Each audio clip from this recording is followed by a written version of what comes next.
second seat. Good morning. You're listening to Retake Our Democracy, a 30-minute weekly show that airs at 8:30 a.m. each Saturday morning on KSFR 101.1 FM, your Santa Fe public radio station. And I'm Paul Gibson, the host of Retake Our Democracy. Today, I'm going to be talking with Carol Oppenheimer and Morty Simon, two longtime activists who once were engaged in New Mexico politics before moving to D.C. to be near their kids and grandkids. And as a bonus, they landed in the hotbed of American politics. They're involved with Working America. I knew I was going to say Working Families. Working America, a labor-based organization with a strategy for engaging folks everywhere in the U.S. and offering a way for people to influence swing elections in other states. I watched their webinar last night. This is being recorded on Thursday morning. So Wednesday night, and we'll be sharing information about that in this interview. We'll get to Morty and Carol in just a minute, but first a few reminders and announcements.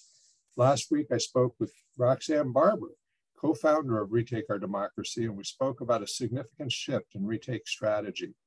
We are alarmed at the polls in New Mexico showing Governor Grisham neck and neck with Mark Ronchetti, and also concerned about the number of progressive folks we keep hearing from who say they're so frustrated with the governor and national politics and Democrats in general that they may just stay home in November. I get frustration. I was arrested in a sit-in at the governor's office 3 years ago, but the choice in November is not a popularity contest. It is a choice between a somewhat disappointing but largely reliable moderate Democrat and a right-wing Republican who would make it impossible to advance to law any progressive legislation. And God forbid if the GOP gained control of the Roundhouse, our advocacy would not be to pass public banking or public power, but to repel reinstituting the criminalization of abortion and the death penalty. That is a huge difference. So I choose to vote. Last week, Roxanne and I asked you, all you disgruntled Dems, not just to vote though, but to vote a straight Democratic ticket, and then before then to rekindle your activism and join Retake in an extended community education effort to motivate more engagement with the election and more activism this summer. Before we get started, I want to acknowledge that we are conducting this show on stolen Tewa land, and I want to thank our Tewa neighbors for being such good stewards of the land. We could learn a good deal from them for their custodial care for the land, the water, and the air. And we better learn it soon because we're running out of time. In addition to working on the general election, Retake is beginning to focus on the 2023 legislative session with a Zoominar series focusing on key issues we hope will become bills we will be supporting and initiatives we will oppose. We begin the series with our next huddle, July 13th, from 6 to 7:30, that's a Wednesday night, for a discussion focused on gun violence prevention, timely, with Miranda Viscoli, co-president of New Mexicans to Prevent Gun Violence, and a student activist from Albuquerque. During the Zoom, we'll initiate discussion of what might be possible in 2023 by way of meaningful gun violence prevention legislation and how you can help. Join our Zoom huddle to find out more specific legislation we can support and some powerful actions we are planning to create the pressure on the legislature to actually act. Our second huddle will be 2 weeks later on Wednesday, July 27th, when we will be joined by Representatives Angelica Rubio and Cristina Ortez, and two community activists, Rick Ann Bach from Indivisible Santa Fe and Carol Lynch, who's been working with 10 women legislators, all from the House, to develop legislation to modernize the legislature. And their idea of modernization is not just to spruce things up with a new coat of paint, but rather to substantially reform how business gets done in the legislature with longer sessions, more deliberate sessions, more paid legislative staff, and paid legislators. They've been working since March to research and develop this legislation, and they will share with you their plan and why this legislation is needed and how differently the legislature would function under these conditions. Some of their reforms would require a constitutional amendment, but many could be adopted with easily doable rule changes or through simple legislation. This is going to be an exciting huddle as these legislators are committed to this reform and have been doing their homework. Now it's our turn to get in the game. Excuse me. You can get info on our huddles by going to retakeourdemocracy.org and clicking on Actions and Events in the menu bar. We will also be hosting Zoom huddles on public power, public banking, health security, and more throughout the summer. So stay tuned. Finally, I want to remind you that if you are driving around and miss any of today's show, you can watch the full YouTube recording of this show and any other prior show by going to retakeourdemocracy.org, clicking on the right side, it says Retake on the Radio. There's a little blue button. Click on that and all our shows will appear there. And so I always like to let our guests introduce themselves. Welcome, Morty and Carol. Thank you. So can we start with one of you, I don't care who, telling us a little bit about how you got involved in activism in general and Working America in specifics. Sure. I'll start. I guess it all started for me with the civil rights movement in the 60s, Vietnam War. I came out west to work with the United Farm Workers Organizing Committee in Southern Colorado in the early 70s and became a union lawyer. I represented Juan Chacon, for those of you who've seen Salt of the Earth, the local 890 in Silver City, represented public employees, police, firefighters, education unions, building trades, mine workers, nurses.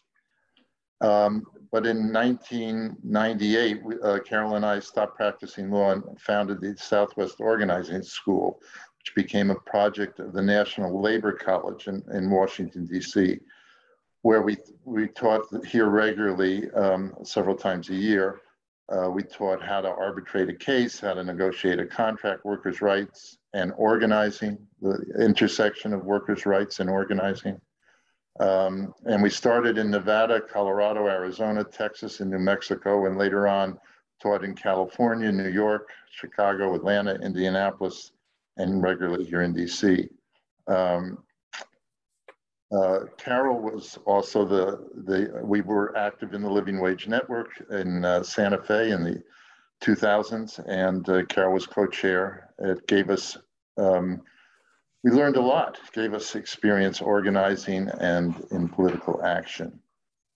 Okay, so my activism started with music. I was a folkie, and I love folk music and became very inspired by the folk songs of Pete Seeger and later Joan Baez to get involved with the civil rights movement. And just a shout out to some of the people that might hear this program, that I'm the proud organizer of the Uniontown Criers, where we would sing at Labor Day events and Earth Day and Moral Mondays at the legislature. But my activism started with the inspiration of music, and then I got involved in both high school and college in the civil rights movement. I moved to Austin in the early 70s in the great state of Texas, was involved with the anti-war movement, but also farm workers. And then really that's when I became very committed to the union movement. I represented nurses, teachers, mental health workers. In the late 70s, I moved to DC and was involved with public interest groups and unions around worker health and safety. And perhaps some of you remember the Karen Silkwood case. I was involved in that, in a lot of those issues. Then I moved back out of love and commitment to Morty in 1982 to be in New Mexico, where I was until we left in 2018. And my first 4 years in New Mexico were spent under Governor Anaya as head of the state OSHA program. So then that brings me to Working America. And I think I can start there. I can tell you how I got involved with it, but I want to tell you about the past and the present with Working America. Okay, so why don't we let you go on then, Carol, and tell us a little bit more about Working America and how it helps everyone weigh in at the crucial midterms ahead. Okay, great. So let me start back, not today, but start back in 2007, which is when Morty and I got very involved with Working America. Then the director, Karen Nussbaum, came out to New Mexico and asked us to help get a program set up along with the AFL-CIO, the Labor Federation in the state. And it was in preparation for the 2008 election. And Working America got set up in 2007 to do grassroots door-to-door canvassing in working class neighborhoods to get every vote we possibly could to turn New Mexico from a red state, which it had been in 2004, to a blue state in 2008. And we became the blue state that actually was the first one announced that put Obama over the top in that election in 2008. Since then, Working America has been around and has been very active in New Mexico. They had for a number of years an office and a canvassing operation, but this relates to what's now going on. They did local canvassing and coalition building around local issues of concern to working class families, particularly around minimum wage, at first in Santa Fe, then Albuquerque, then Las Cruces, and then statewide. And they also were engaged in paid sick leave policy.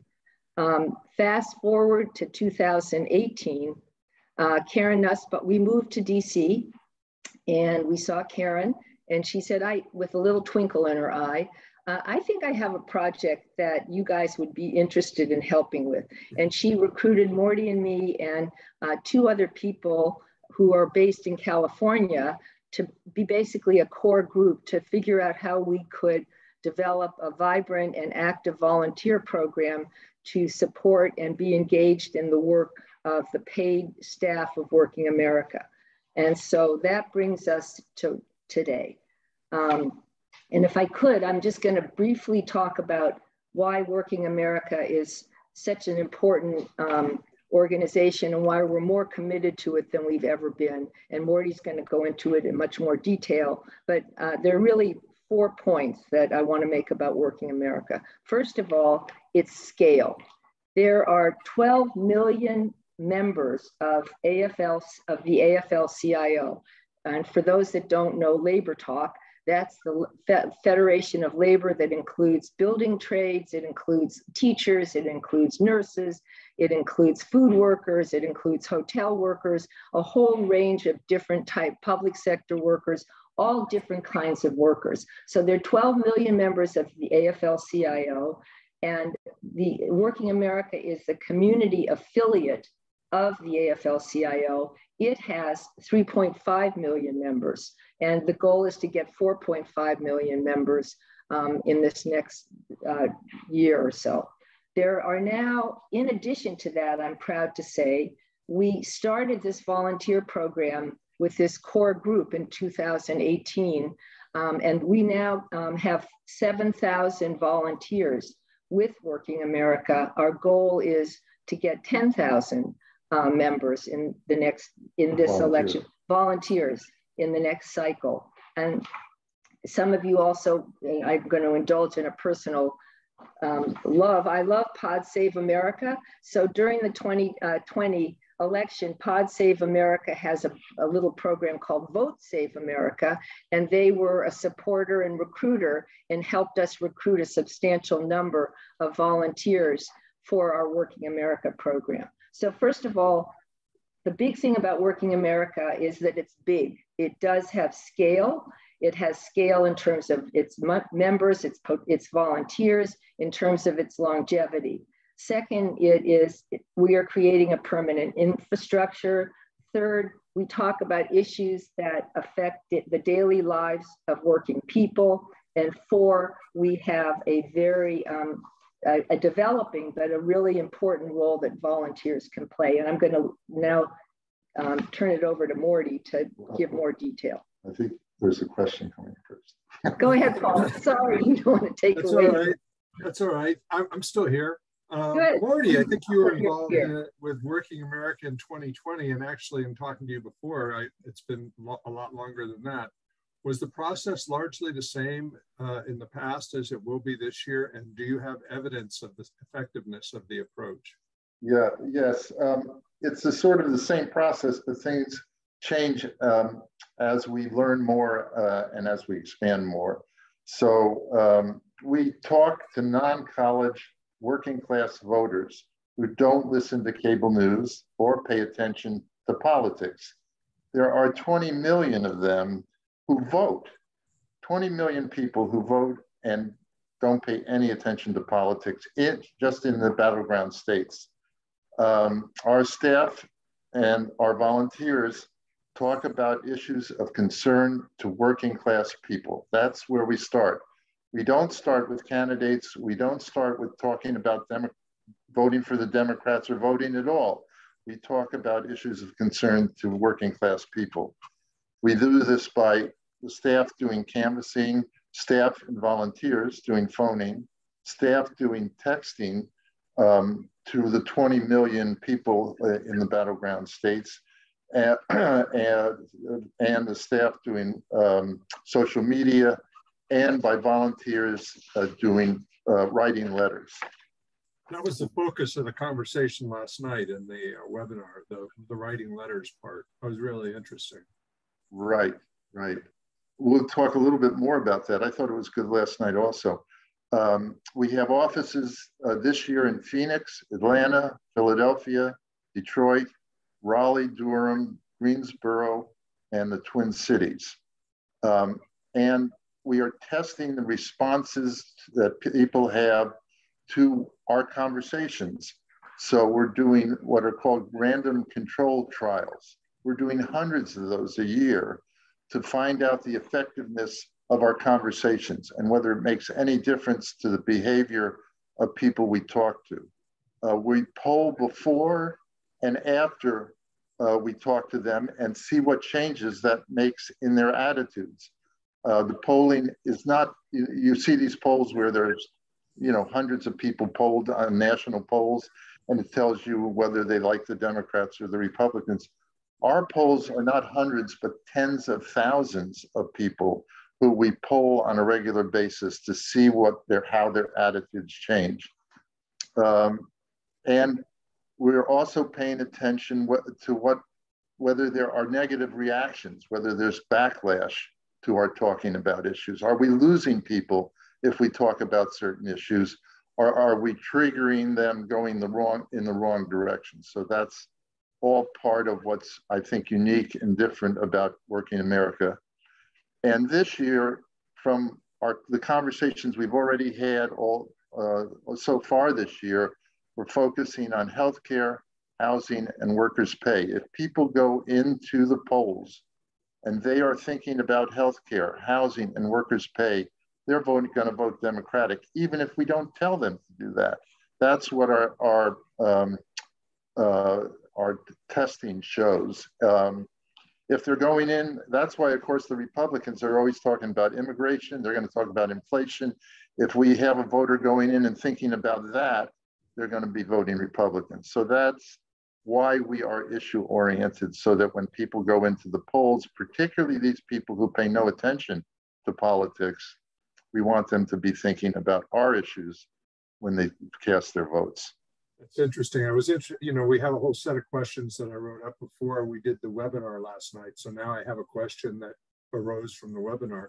I was really surprised, and not completely surprised, because we see it here with legislators, but one of the issues that got a negative response was climate change. Can you talk about that? How does that play out? Yeah, I was surprised by that. I think Carol also has some thoughts on that. We found that people are concerned about it. Working class people are concerned about the fires. They're concerned about flooding. They're concerned about the effect on their houses and the value of their houses, particularly, in Texas, like around Houston, where their neighborhoods are flooding, and the Midwest. But it also triggers partisan loyalty. So even though they might be with us, if you raise it, we were surprised to see that even though they have those concerns, once it triggers their partisan loyalty, it works against them. It works against them going in and voting Democratic.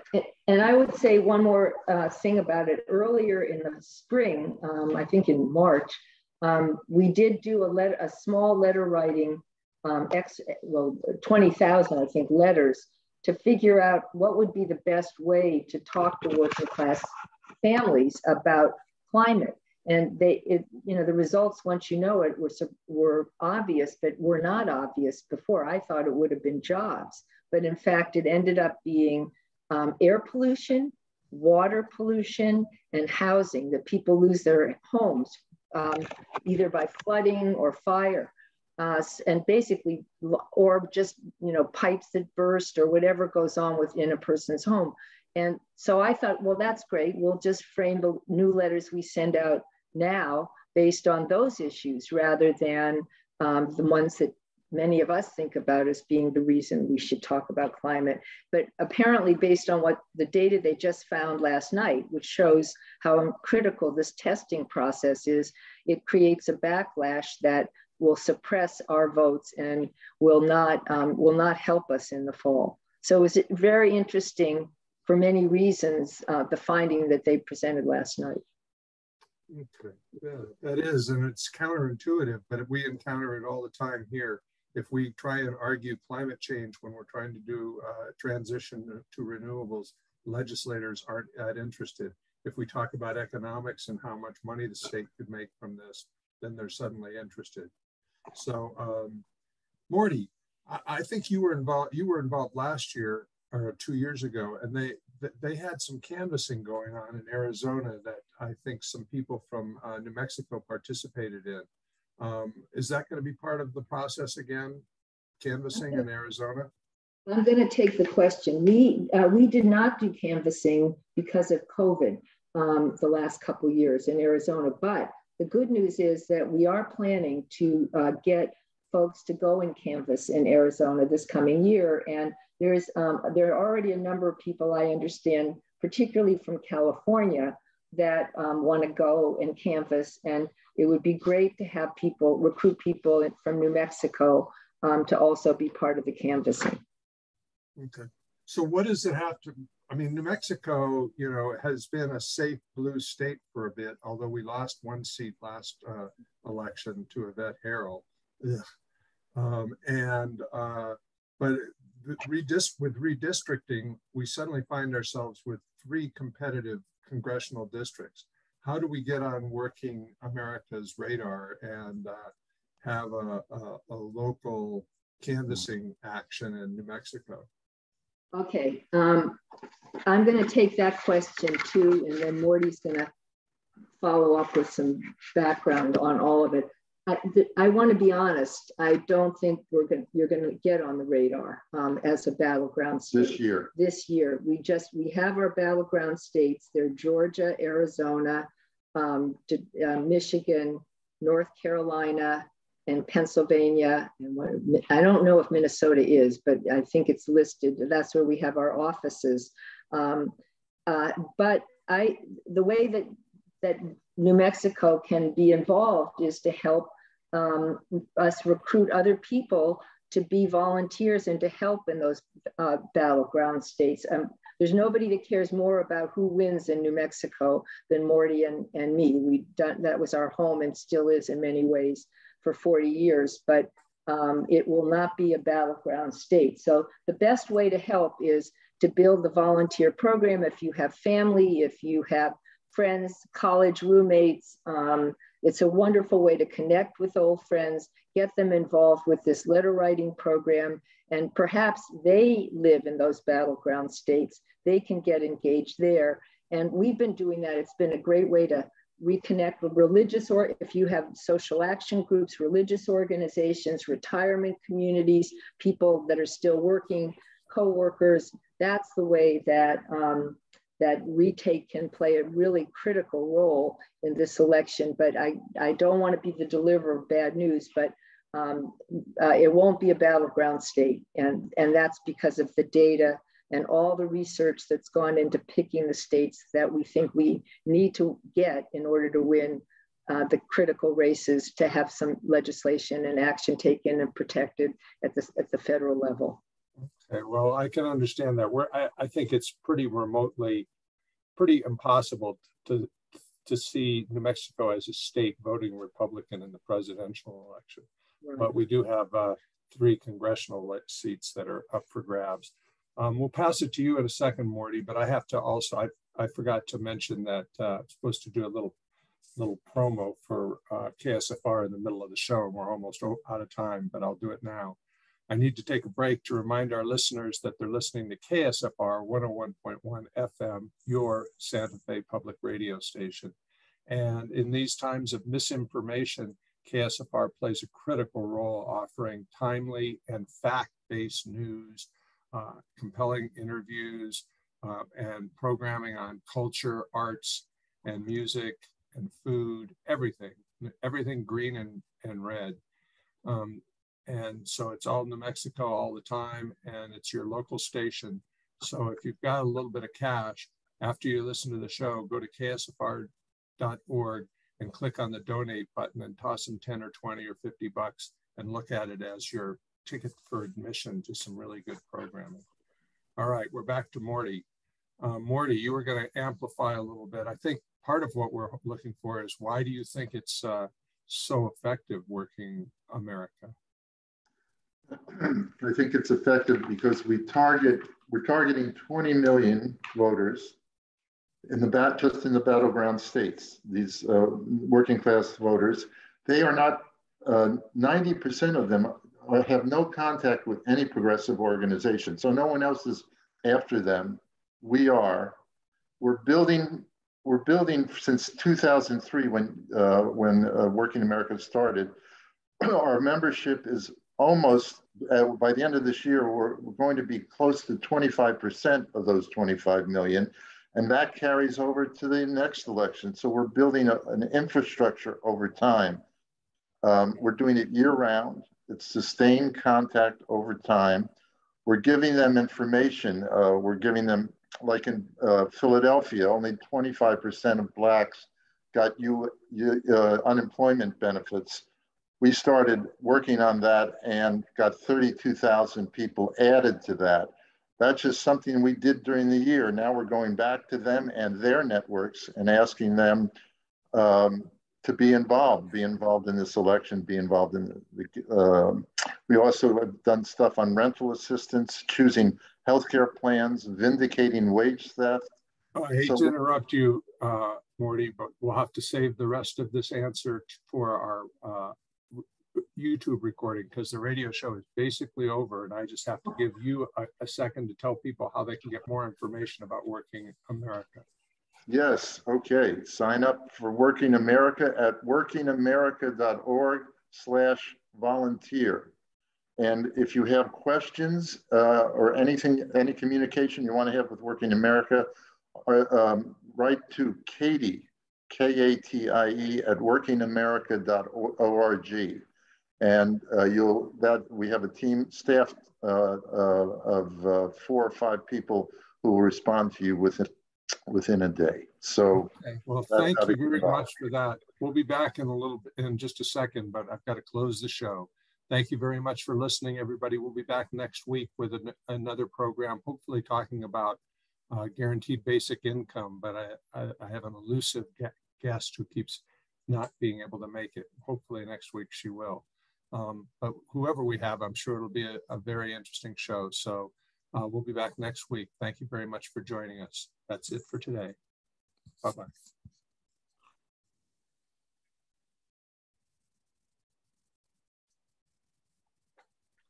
And by the miracle of YouTube, I'm back with Morty and Carol, and we're going to talk some more about Working America. And I'm not going to say working families. I keep trying to say it, and I don't. Carol, working families is working in swing districts. We just talked about which swing districts, and Morty covered why, I think you covered why New Mexico isn't going to get into the play this year. But that's a good thing, because that means New Mexico is viewed as reasonably solidly blue. But are there ways in which, like Retake Our Democracy, could operationalize some of what you're doing in New Mexico for this election cycle? I'm gonna, first of all, I'm gonna let Morty answer that question, because it sort of is the end of the answer to why you know, how you can use some of the elements of what we've learned and what we do with Working America and try to apply it in a state that's not been designated by Working America as a battleground state. So, I mean, it made, that was such a great question to ask, Paul, because it made us think about what are the pieces of what we all do and what seems to work that can be applied by local community groups that want to try this approach. So I'm going to let Morty answer it, but I think it's great that you asked that question. Let me actually, to answer that question, I have to go back to what's unique about Working America, because it'll inform that. Besides us building the structure and a sustained contact over time and the information that we give them, we have a supporting staff of 1,500 full-time organizers in the battleground states. So this is of a scale that you know, is hard to duplicate anywhere else in the country for a particular state. We're doing also layering, so we're not just doing letters that the volunteers do, but we're doing social media contact, we're doing texting, we're doing phone banking, we're doing door-to-door on a scale that's quite large. We do we're going to do 1.2 million face-to-face door contacts in 2.5 months. And that means on a typical day, we're going to knock on 20,000 doors. We're going to have 6,500 conversations, and we're going to have 4,000 members signed up. All of this leads to us being the trusted messenger at election time. So we're trying to frame them around the issues that will, when they walk into the polling place, they will be thinking about, so that we don't even have to say, vote for so-and-so, a Democrat. They're going to think my primary issue is healthcare. This is what I've been working on with Working America. This is what I've been told. We will do, the staff will do the contact through social media, through door-to-door, doing the connection explicitly.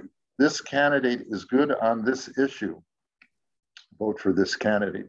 He's good on your issue. Vote for this candidate. But even if we don't do that, we know that from our testing that they are going to think about that when they vote. So let me ask you this, Morty, and we're going to probably just move around a little bit because this is interesting. So when someone signs up to do this and they're going to write letters, do they write to that same person year in and year out? Like, is it? No, Oh, okay. They don't. They can choose what issue they want to write about. That is of the issues that we think are the most potent. And, you know, that means this year that we're talking about healthcare, we're talking about housing, and we're talking about workers' pay. Those have the greatest salience with the working class voters we're talking to who don't pay attention to politics.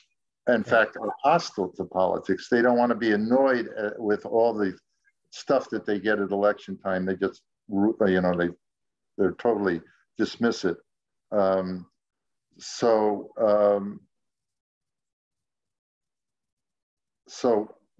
What can, I think the question is, what can Working America do in New Mexico, or what's the connection that can be drawn? I think it's important for you to do what you've been doing and what you laid out in your introduction. It is so important. It doesn't have to be what we're doing, but pay attention to the issues that voters are concerned about when you're reaching out. Don't have a message that you're trying to impose upon them. Meet them where they are at. Give useful information to them on issues that matter to them, and try and establish that relationship before you ever talk to them about the election and who they might vote for. And come to Arizona, organize a group. We'll work with you for what time you want to canvass. Maybe we can figure out places for you to stay in Arizona, things like that, so that it'll make it as smooth for a group to come as possible. Also, we'll be set up to absorb a group so that that's as successful as possible.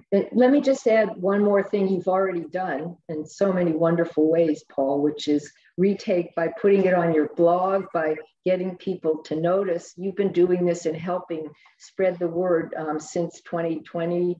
And many of the people that read your blog and participate in all of your activities have become volunteers because of your wonderful work in spreading the word. And actually, just even last night, a number of the people that were on the Zoom, there were 160 people on the call, and they stayed beyond, it was an hour, but a number of people stayed for another half hour to get answers to questions, but 250 registered, and there's going to be another Zoom about the letter writing program in particular in mid-August. So this project is, you're already doing a huge amount in New Mexico. And then if you recruit people to go to Arizona, that's really going to be very consequential. Yeah, I would add to that we have groups around the country. Here in DC, there's hundreds of members of 31st Street Indivisible. There's indivisible groups and Swing Left from Boston, Chicago, all along the West Coast. The people you've recruited, and I think I sent some of the names to you early on, but it just keeps expanding. The people you've recruited are comparable to the participation we have from some of these big urban areas around the country. So what you've been doing has really been successful as far as we're concerned in building volunteers who are making a difference in this coming election. And I want to add one more thing on this, and it's about the Zoom last night. And last night was really nuts and bolts and data about effectiveness of letter writing. But one thing that we found that is so critical to get volunteers involved is the very short personal statement that they write at the start of the letter that they send out about why they care about working class issues, and whether it's health care, access to quality health care, or decent housing or decent pay. Each person has to write a very 1 to 2 to 3 sentences about their own personal reasons why this matters to them, whether it's about their communities, the quality of the community they live in, or a very close relative that's had a health emergency and cannot afford it, or grateful that they can afford it, but others can't. That personal statement in and of itself is a way to recruit other volunteers to see that really nothing has to divide us from working class voters that we're targeting, that we all share common concerns. Well, that's a good segue to my next question, which is, you guys are both obviously labor activists. There's a dynamic in New Mexico that we encounter frequently where environmentalists are trying to push to close gas and oil refineries and transition to renewables, and the labor movement is opposed to that. And the legislators tend to pay a lot of attention to the labor unions. How can we engage the labor unions in and have them be more supportive of this transition? We talk about jobs in the green economy, and there will be more jobs, but they don't pay $60,000, $70,000 a year like the refinery jobs. So what can we do to engage and get the support, secure the support, or at least the non-opposition of the labor movement? This is a really big. I'm laughing. Yeah, Morty's going to answer it. I'm just. It's a praying. big issue around the country, and I would say that we have to build trust on both sides. We have to find out each other's priorities. So, for example, if you're an environmentalist, support labor when they're organized in their workplace. Try and find out what they're doing and where they're organizing. If they're trying to negotiate a new contract, like we know that there's been some work in New Mexico, or in the some fights about supermarkets, the renewal of the supermarket, United Food and Commercial Workers. Get to know what the unions are and who are in them and support their thing. The new jobs think about how they can be organized.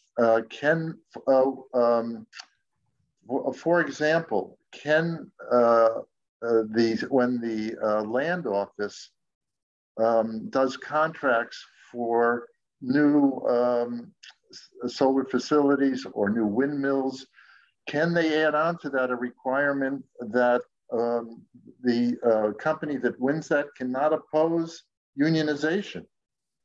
That will raise the level of pay for the new jobs.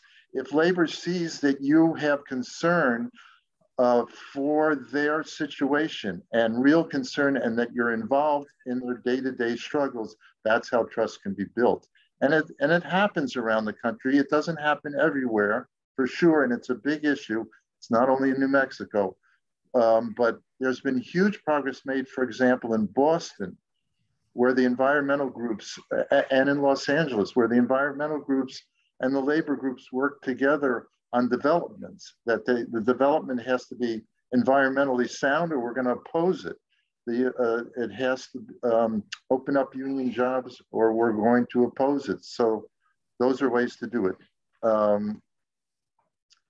I wish I had a magic wand and can say there's a silver bullet here, but it's a question of building those relationships of trust. Well, here's another easy question for you. In the face of what seems like unrelentingly bad news, whether it's from gun violence in the US, destruction in the Ukraine, international lethargy on climate, or worst of all, just listening to politicians defend the indefensible, how do you keep your chins up and keep trying? Last night, Roxanne and I cried through the entire news broadcast, 30-minute news broadcast. There was not a single thing not to cry about. And at the end of it, she just looked at me and she said, "Why are we watching this? What is it doing for us? It's just making us depressed." How do you counter that? And how do you keep your chins up? Okay. Well, I will give two things that are not about staying in the game, but one is to stay close with friends and family that you treasure. Two is to walk. And in a city, Morty and I walk a lot, all over, to the Capitol, our Olmsted Park at the Capitol, and down the mall, and just be outside. But then let's talk about the work. So I often say that the only time you lose is when you quit. If you don't quit and you keep trying, then you are not losing. And that if you quit, you're going to be more depressed than if you continue on. I think for many of us, this has been our life's work. You can't just turn it off. You can't just say, I give up, because we don't do that. And in the labor movement, you got to stay with your brothers and sisters when things get tough. Solidarity is the byword of the labor movement, not just because it brings strength in numbers and brings results that we hope on a particular issue, but because it gives us comfort and it gives us courage to keep in the game and keep in the fight. And I think that I will say personally that after 50 years as basically a union lawyer or an employee-based a person that cares about working people's jobs and lives, I'm very optimistic that we may be seeing a glimmer of hope and a rebirth in the union movement. And I want to be part of this because I'm 76 years old. I hope that, I get to be part of something. If it's not going to happen now, it's not going to happen for a long time. And there are a lot of young people, whether it's at Amazon or Starbucks or teachers unions or healthcare workers that are engaged and realize that this is really a life or death situation. Yesterday, at the end of the Zoom, which was really terrific, there was a woman, somebody put in the chat after the launch, it was our letter writing Zoom yesterday, and I wrote it down because I loved it. She says, "Thanks," with an exclamation point. You make me stand a few inches taller. And I think that really, you make me stand a few inches taller. And that's because we were all standing up together for something we all believe in. We want to make a change in the world. We want to do what we can to make meaning in the later years of our life. I'm speaking for myself. There may be younger listeners on the program, but we can't give up, because when we give up, we lose. If we keep going, we have a chance. And it's part, and even if we lose a particular fight, the fight itself, being in the fight and trying, is what really matters. And you do definitely develop relationships with people you care about in the process of doing this. And so that's what matters. Yeah. That's what sustains us all. So here's a personal question for you. How great is it to be so close to your kids and your grandkids? Nothing better. To be near a little Leo, 2 years old, is the joy of our life. Okay, well, Cleveland, here we come. No, I'd have to really do some arm twisting to get Roxanne to move to Cleveland, I think. But, and I'd have to twist my own arm. We have family in Cleveland too. Yeah, our daughter's doing a show, an art show in Cleveland next week, so we're going there. Oh, okay. My sister lives there. My niece and nephew live there. We're doing a road trip. We can do that easily from DC to Cleveland. That's one of the nice things about living on the East Coast. You're close to everything. It's really great. We did a road trip when we went to my son's wedding in Pennsylvania. We drove there from New Mexico up through the eastern seaboard and visited progressive organizations and city mayors and stuff like that all the way along the line and on the way back too. And it was our 10,000-mile road trip. And that's what got me my stroke, apparently, because we sat in the car for 8 hours at a time. And that's really bad. So if you're driving, every 2 or 3 hours, get out of the car and walk around for 10 or 15 minutes. It's, you know, not just to go to the bathroom. We know, we have it's really important. Yeah. So on that note, that's our last piece of advice for our listeners. If you go on a road trip, stop every couple hours and get out of the car and walk around. You can't say you didn't learn anything on Retake Our Democracy on the radio. And thank you, Morty and Carol. This has been a really inspiring conversation.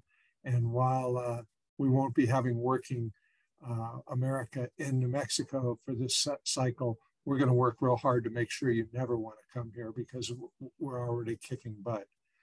Right. So thank you very much for being with us. And it's an honor, Paul. We're very happy we could be on. Okay, take care. Thanks. Okay. Bye-bye. Bye-bye.